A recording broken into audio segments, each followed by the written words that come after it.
Claro, la responsabilidad política sirve, pero para exigir responsabilidades políticas. La cuestión va más allá. Podemos exigir jurídicamente la anulación de un acto político, o sea, de un acto en ejercicio de la función política que afecte los derechos de alguien.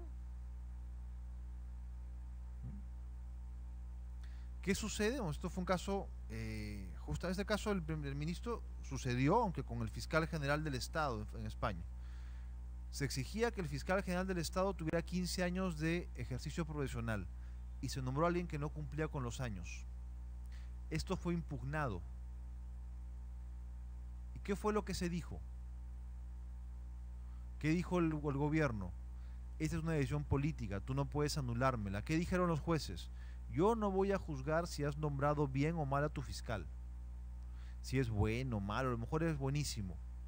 No cumple con un elemento objetivo. Por tanto, es nulo tu nombramiento.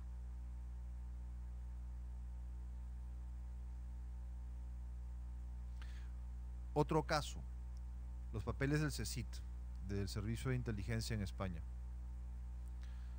El gobierno de Felipe González se declaran que determinados documentos eran secretos. Se impugna, ¿y qué dice el gobierno de Felipe Esa es una decisión política, no me puedes decir qué papeles son o no son secretos. O sea, yo creo que son secretos. ¿Qué dijeron los jueces? Lo siento, pero tienes que motivar tu decisión. Entonces, eran todos los papeles sobre los etarras que habían sido emparedados en Cal Viva durante el gobierno de Felipe González, en la época de los GAL. Entonces dijeron, yo quiero saber, dijo, no te lo voy a decir. Dijeron, no, explícame por qué. ¿Qué dijo el gobierno? No tengo que explicarte nada, es una decisión política. ¿Qué dijeron los jueces? No, explícalo. Fijación de la capital, de una capital de comunidad autónoma. La capital se puede fijar donde sea. ¿Qué dijeron los jueces? No. La norma dice que es en Valladolid. Y la habían puesto en un pueblo al lado de Valladolid.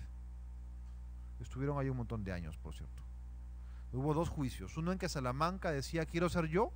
¿Qué dijeron? No. Y después, cuando pusieron la capital, la pusieron en Fuensaldaña. Las cortes estaban en Fuensaldaña. ¿Qué dijeron? No.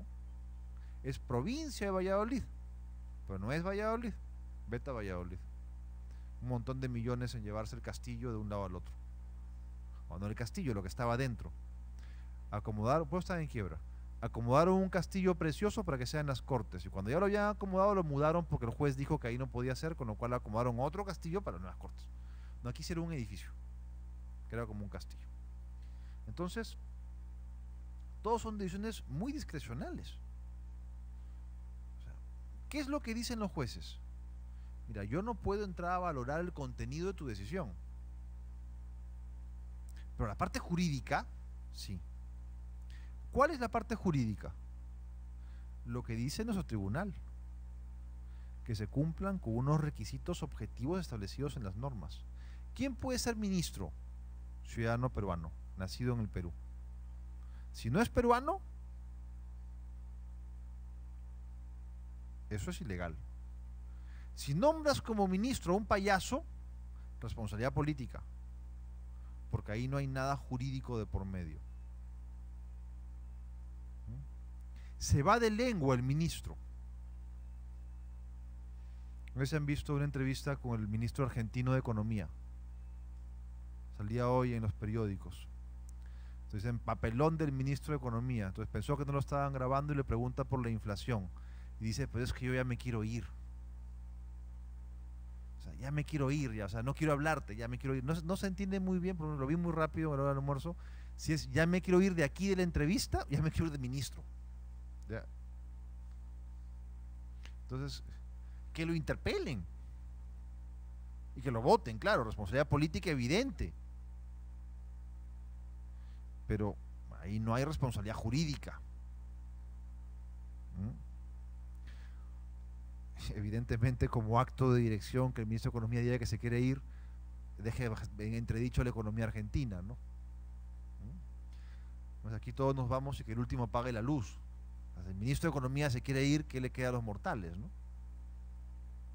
Pero bueno, entonces, o sea, más allá de la discusión sobre la responsabilidad política o no, yo creo que está claro que hay una función de dirección política, que es la función de gobierno, pero lo que no está tan claro es que los actos en ejercicio de esta función de dirección política sean por ser actos en ejercicio de esta función no controlables. Y la respuesta es más, y la razón es más simple de lo que se puede creer. Y está en lo que hemos visto por la mañana. ¿Cómo estamos definiendo la función política? ¿Por el qué o por el cómo?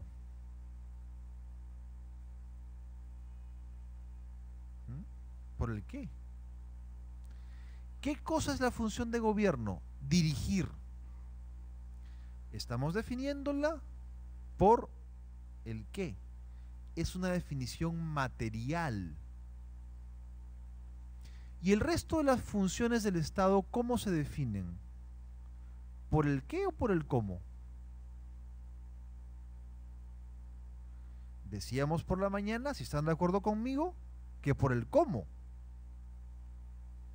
O sea, la función legislativa no se define porque se dicten normas, sino porque se dictan normas. Voy a acabar eso. Gracias. No, es que no es tanto que lo apaguen, sino me voy a mover yo, porque por eso estoy caminando, aquí no llega el aire. Ahí está.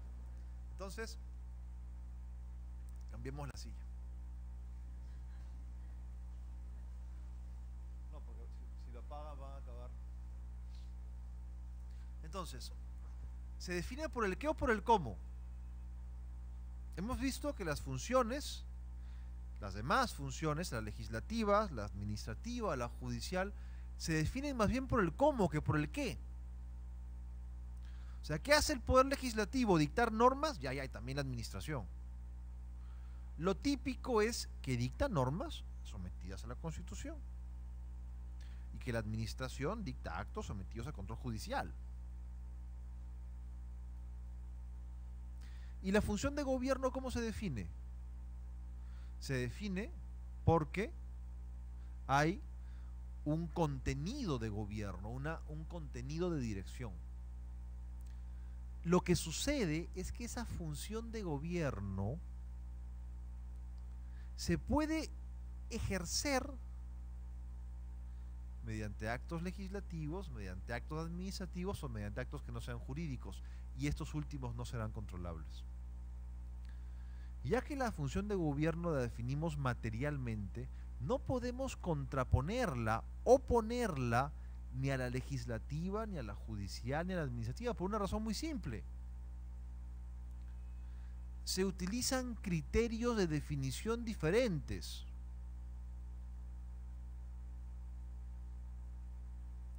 Imaginemos que ustedes quieren distinguir un árbol de un animal. ¿Cómo se distingue un árbol de una planta de un animal? ¿Cómo distinguimos una planta, un árbol, una planta de un tigre?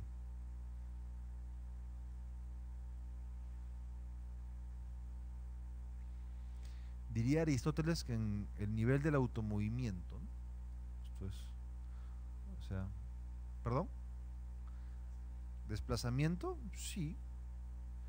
Pero son estados de vida, el vegetativo, el sensitivo y el intelectivo, decía Aristóteles, ¿no? O sea, ¿la planta está viva? Sí, porque crece, se desarrolla, madura y se muere. Pero hasta donde sabemos, la planta no tiene conocimiento sensible. Salvo en la película esta, El día de mañana, no me acuerdo, en que las plantas los matan a todos porque botan esporas para defenderse de los hombres que somos malos malísimos. Entonces, pero en general, creo que se admite que una planta se distingue de un animal pues en el movimiento, en el grado de la vida. O sea, no es capaz de un conocimiento sensible y menos aún de un conocimiento intelectual al que sí llegan, al sensible los animales, mientras que los hombres somos capaces de un conocimiento intelectual, simplificando muchísimo, ¿no? Si ustedes le arrancan una hojita a un árbol, ninguno va a decir pobre árbol, le duele, ¿no? Arránquenle una uña a un perro para que vean si es que le duele o no le duele, ¿no? Un nivel evidente en la escala de la vida. Por más que ambos sean seres vivos, son seres vivos de distinta entidad. Entonces, ¿cómo estamos distinguiendo un árbol de un tigre? Estamos distinguiéndolo porque uno es un animal y otro es una planta, ¿no es cierto? Pero ambos pueden tener rayas.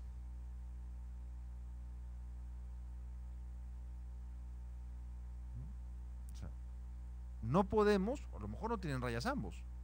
¿El tigre tiene rayas? Sí.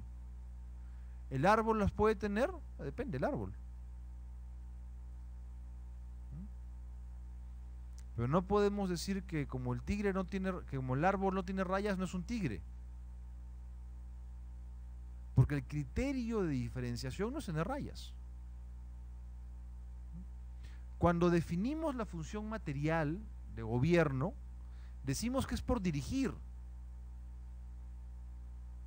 Pero cuando definimos la administrativa, decimos que es porque se somete a control judicial y debe respetar la ley y el resto del reglamento jurídico. No le estamos definiendo porque dirija o no dirija. Cuando definimos la función legislativa, hoy en la mañana decíamos que se caracterizaba por estar sometida a la Constitución únicamente. Pero yo les pregunto, ¿el Parlamento ejerce función política de dirección no solamente cuando lleva a cabo una interpelación, sino cuando dicta una ley? ¿Es función de gobierno del Parlamento dictar una ley? Dirigir, ¿no? Y cuando el Poder Ejecutivo dicta una ley en virtud de una delegación legislativa o un decreto legislativo, ¿está dirigiendo? ¿Está ejerciendo la función política? Sí. Y también cuando dicta un decreto de urgencia, o cuando dicta un reglamento importante, o cuando presenta un proyecto de ley. ¿Cuál es el proyecto de ley más importante del año? ¿Cuál? ¿El incremento de los meses? Va por allí.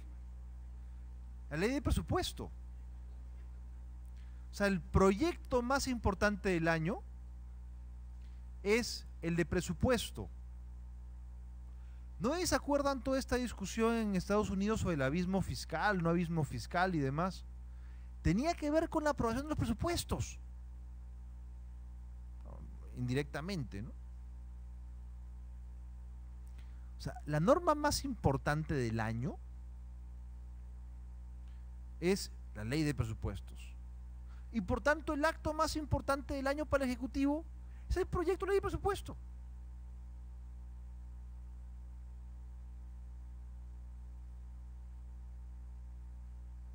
Claro, en realidad habría que decir las 120 y pico disposiciones complementarias finales y demás de la ley de presupuesto, ¿no? Las llaman leyes ómnibus en otros países y se han dicho que son inconstitucionales, porque la ley de presupuesto tiene vigencia por un año, pero las transitorias valen para toda la vida, pero las complementarias y finales.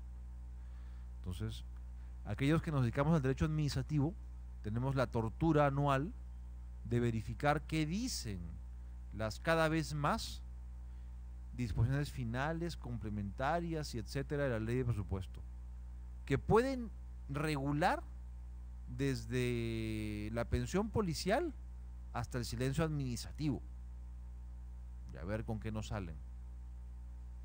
Pues bien, ese proyecto, quitando esa parte, por supuesto, es lo más importante que hace el gobierno cada año. De eso va a depender el año siguiente. Ese proyecto de ley, ¿creen ustedes que es un acto de dirección? O sea, el gobierno ejecuta su función política cuando presenta este proyecto de ley. Sí, pero es un acto de trámite legislativo, es una iniciativa legislativa. O sea, lo que no podemos hacer, creo yo, es oponer función de gobierno a las demás. Hay ocasiones en que la función de gobierno se materializa en actos legislativos, tanto definitivos como de trámite. En otras ocasiones se materializa en actos administrativos. Un nombramiento.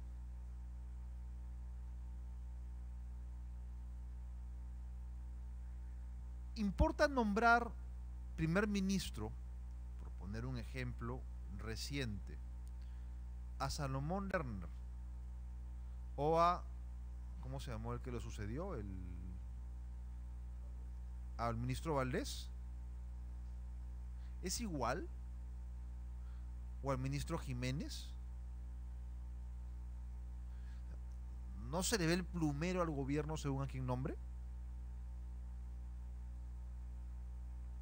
Estoy seguro que todos ustedes, cuando nombran a Salomón Lerner, lo identifican con el humanismo de la gran transformación. Es un hombre de izquierdas.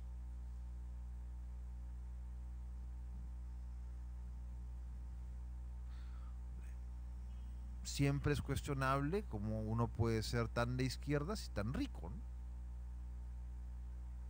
No porque esté mal ese rico, sino que empiece con la distribución social, con su riqueza. Pero es un hombre de izquierdas, consecuente con su planteamiento. Desde el principio apoyó al gobierno de Humala, cuando fue coherente con aquello por lo cual lo votaron, y se aparta cuando no.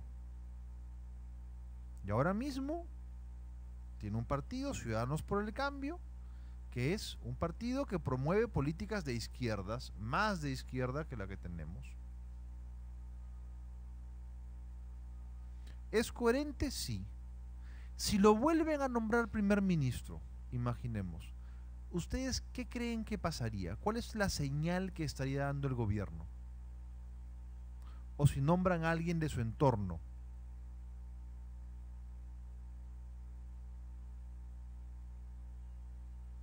Volvemos al plan inicial.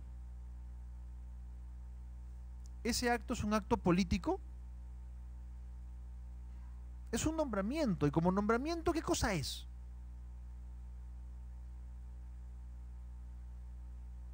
Yo creo que es un acto administrativo. Es como nombrar a cualquier funcionario, solo que está más arriba. Pero nadie puede cuestionar a quién le nombran. Nadie puede impugnar la decisión del presidente Humala de nombrar a Salomón Lerner o a quien sea nuevamente de su entorno, o a Valdés. O sea, vuelve a nombrar a Agustín, era, creo, ¿no? No, Agustín Valdés es un alumno mío. Bueno, al primer Valdés. O la decisión del presidente Fujimori en su momento de nombrar a Vallerriestra como primer ministro.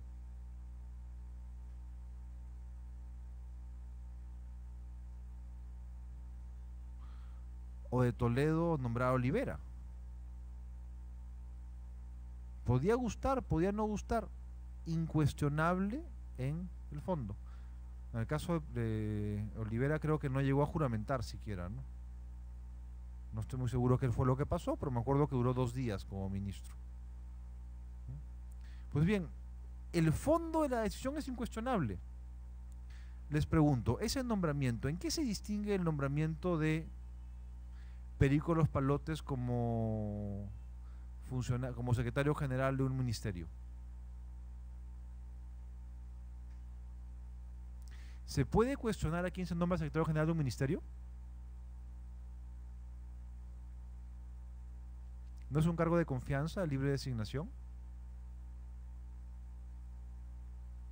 Acá hay unos requisitos, a lo mejor. Sí, ya claro, como ser peruano.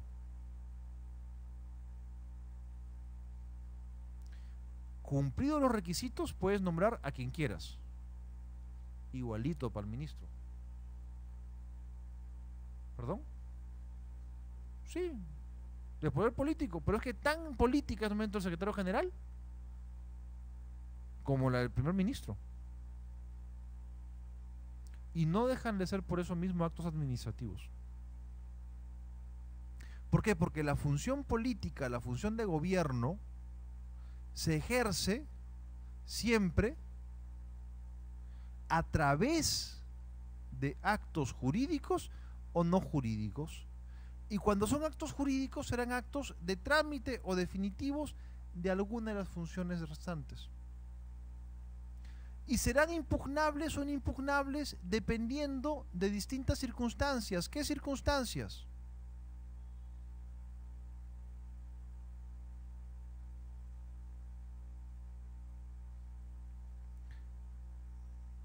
Si es que es un acto de trámite, ¿será impugnable? ¿Un proyecto de ley es impugnable? En principio no. ¿Por qué? Porque será impugnable la ley, el proyecto no es definitivo. No afecta a nadie el proyecto.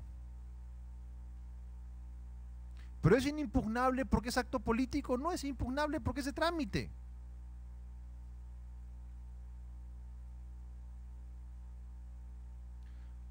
De los actos más importantes que llevó a cabo el gobierno de Alan García, políticos, el gobierno pasado de Alan García, no el primero, o sea, Alan, ¿cómo decían? El bueno, el malo, falta el feo, ¿no? Entonces, dentro de estos actos de gobierno, yo creo que de los más importantes que hizo Alan García en su segundo gobierno fue publicar El perro del hortelano. ¿Le suena? Los artículos que publicó en el diario El Comercio, dando pistas sobre lo que iba a ser la política económica de su gobierno. Además, ver publicar a un aprista en el diario El Comercio era ya de por sí toda una revelación. Como ustedes sabrán, el diario El Comercio y el APRA, durante 60 años o 70 años, no sé cuántos años, fueron enemigos mortales. Entonces, que el presidente del Perú, presidente del partido aprista, publique, secretario general, no sé ni lo que era, sus artículos en El Comercio, ya decía, se acabó la guerra. Ya no somos el cuco.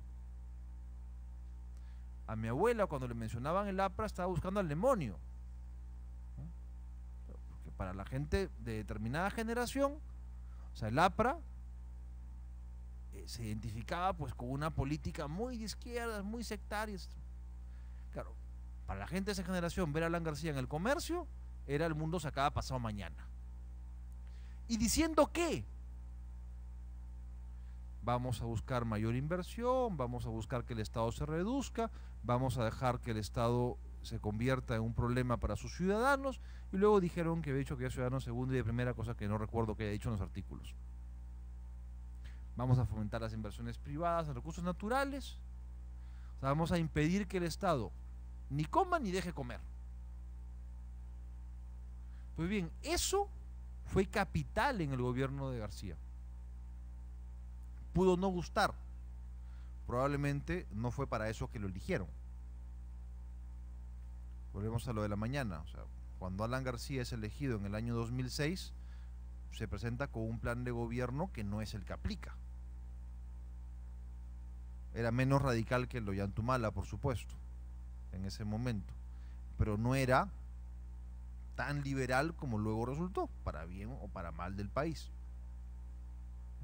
Eso tendrá que decir la historia.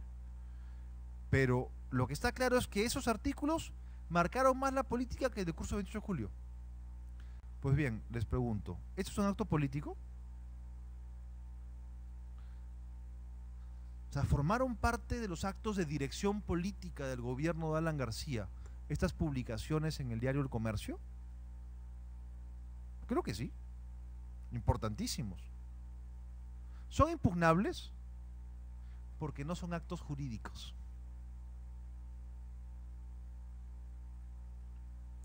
O sea, lo que no existe son actos que por ser de gobierno que por pertenecer a la función política sean por esa razón y no por otra inimpugnables.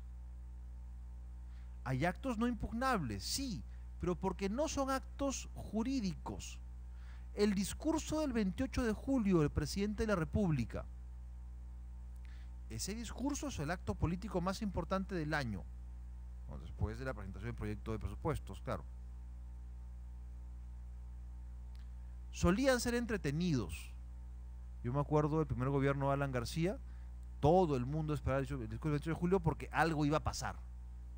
Se estatizaba la banca, dejamos de pagar la deuda externa, o sea, siempre había una noticia. Los últimos son bien aburridos, ¿no? O sea, ya ni mi papá los escucha, o sea, porque recuento de cifras. Pues bien, antes eran importantísimos, algo nuevo salía, como el discurso del Estado de la Nación en Estados Unidos. Hasta en el Perú lo vemos. Sale el presidente de Estados Unidos una vez al año y suelta el discurso del Estado de la Nación.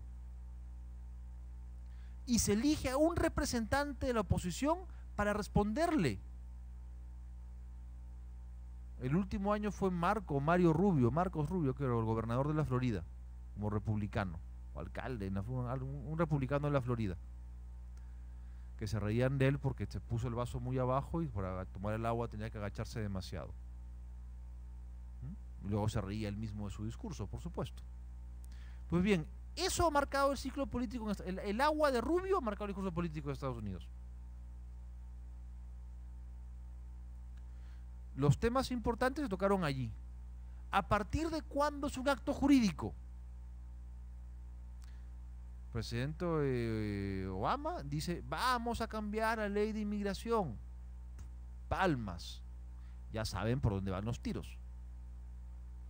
Jurídicamente será relevante cuando se presente el proyecto de ley, si se presenta o cuando se apruebe. Mientras tanto, marca la dirección política que va a asumir el gobierno. Ya sabes qué cosa va a intentar hacer. Veremos si puede. ¿Existen actos políticos? Claro, un montón. Lo que no existen son actos que por ser políticos sean no justiciables. Y con eso llegamos al tema del indulto. ¿Por qué? Porque el indulto es tradicionalmente considerado un acto político.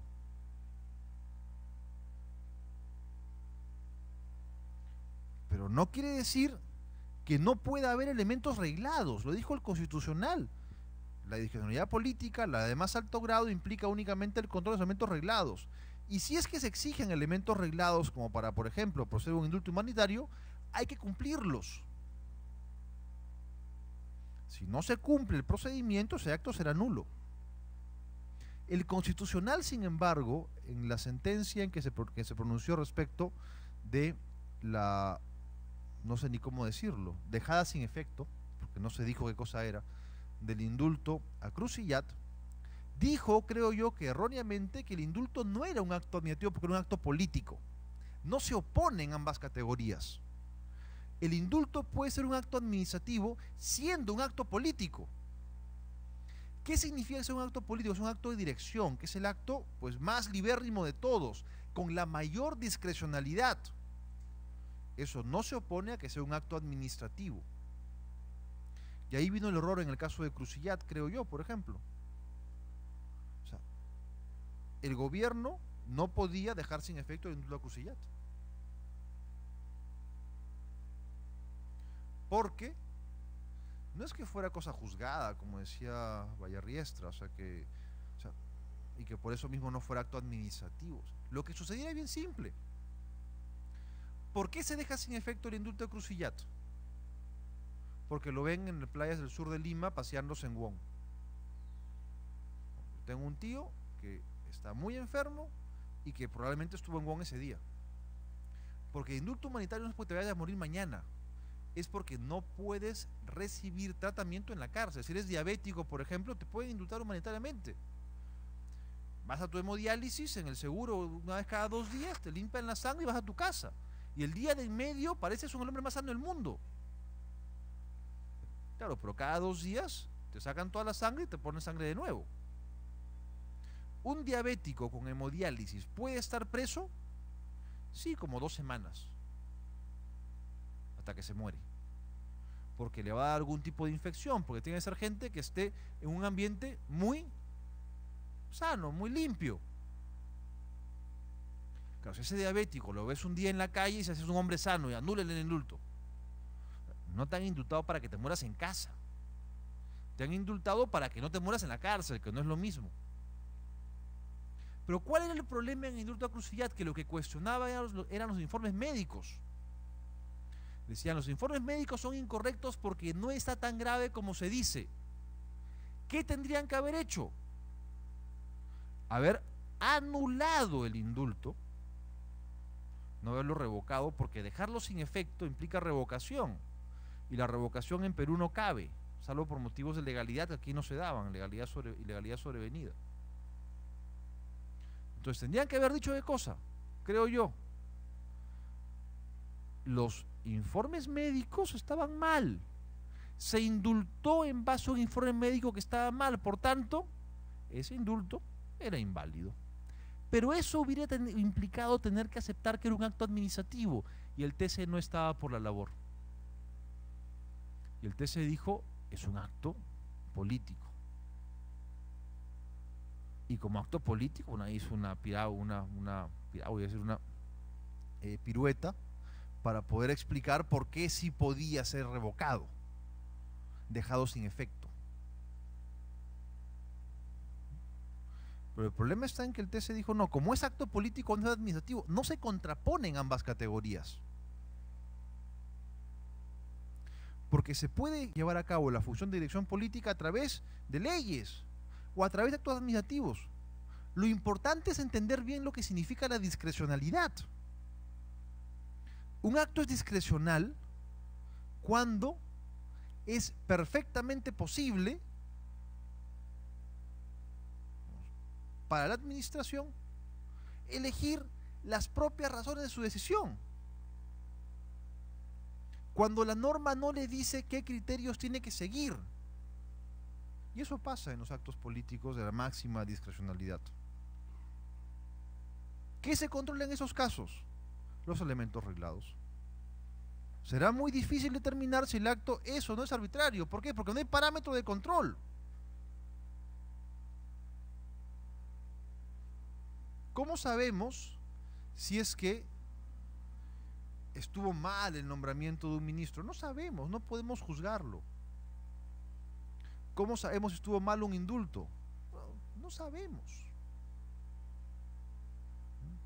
Se dice, en el gobierno de Alan García, en el último gobierno se indultaron a un montón de personas por política criminal. Problema de él. Pero ¿se puede anular un indulto? Claro que sí, en España se han anulado un montón. ¿Por qué? Por no seguir los procedimientos.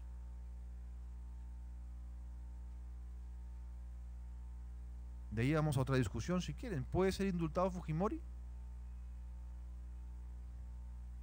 ¿Qué es el tema de fondo? No procede el indulto por crímenes de lesa humanidad. O dicen el humanitario sí. ¿Dónde dice eso? O sea, la discusión de fondo que se va a plantear o que se debería plantear jurídicamente, por ejemplo, que se planteó hace unos meses, pero luego pasó desapercibida, es si cabe o no cabe el indulto por los delitos que han ocasionado la condena de Fujimori. Porque hay una norma aprobada por Fujimori que decía que no cabía el indulto por ese tipo de crímenes. Mientras no la anulen, es derecho vigente. Y no me pueden decir, el presidente indulta a quien se le da la gana. Sí, pero siguiendo las reglas. Si no le gustan, que las cambie. Pero mientras sean las reglas, son los elementos reglados que deben cumplirse. Y si se dice, tal delito no se puede indultar a quienes no lo han cometido, no puedes indultarlo. No, el indulto es un acto político y como tal se puede indultar a quien se quiera, sí, respetando los elementos formales, competencia, procedimiento. No tienes competencia si hay una prohibición de indultar a quienes han cometido ciertos delitos. ¿Por qué? Porque el hecho de que sea un acto político no es un acto libre. es un acto que respecto del contenido, respecto del fondo, no se puede enjuiciar.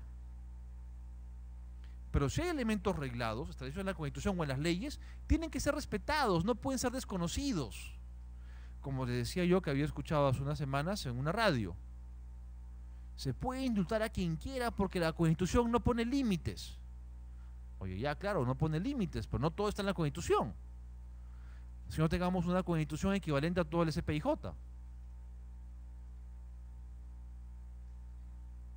Los límites pueden venir dados por otras normas y tienen que respetarse.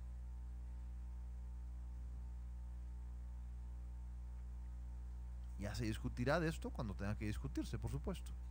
Entonces, acto político, sí, acto político no es lo mismo que acto libre. Ni tampoco es igual a acto injusticiable. Y dicho eso, no tengo ni idea qué hora es. 1:30. Yo doy por terminada esta sesión. Les agradezco la paciencia.